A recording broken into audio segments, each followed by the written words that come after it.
HR Basics is a series of short courses designed to highlight what you need to know about a particular human resource management topic. In today's HR Basics, we explore the Affordable Care Act. The Federal Patient Protection and Affordable Care Act was signed into law on March 23, 2010. It's also referred to the Affordable Care Act, known as the ACA, or simply as Federal Health Reform. The 900 plus page act contains many provisions with various effective dates.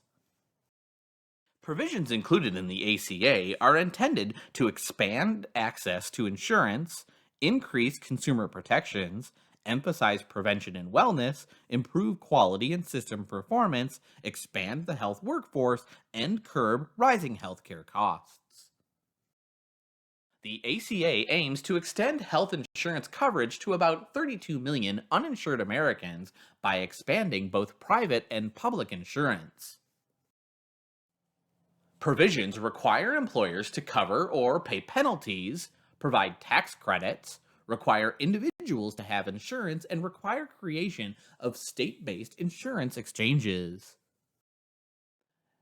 Provisions also expand Medicaid to cover people with incomes below 133% of federal poverty guidelines. Consumer protection laws are a form of government regulation that aim to protect the rights of consumers. The ACA is one of these consumer protection laws.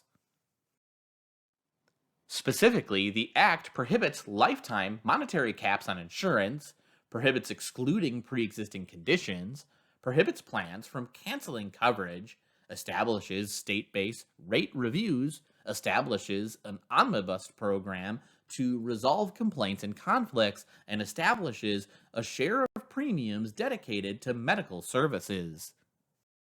Additional insurance reforms include discriminating based on healthcare status, imposing annual monetary caps on coverage, and reforms to require guaranteed issue and renewal of policies, premium rating rules, non-discrimination in benefits, and mental health and substance abuse parity. In general, wellness describes our happiness, confidence, physical condition, and overall outlook on life. The ACA contains provisions intended to prevent illness, including some of the following highlights. The ACA contains several provisions related to improving quality and system performance, like studying the effectiveness of medical treatments, developing medical malpractice alternatives, payment mechanisms to improve efficiency, investments in health information technology, improvements in care coordination, options for states to create health homes, and data collection and reporting mechanisms. A significant provision of the ACA intends to address rising healthcare costs. States play an important role in this implementation, where they can implement provisions or defer to the federal government to do so, such as establishing a temporary high-risk pool or creating and administering health benefit exchanges. Many provisions of the ACA were first implemented by states in their efforts to expand access to care and implement overall health system performance. These state experiences can help inform implementation efforts within and among states. The Affordable Care Act serves as the most sweeping total rewards legislation in recent history.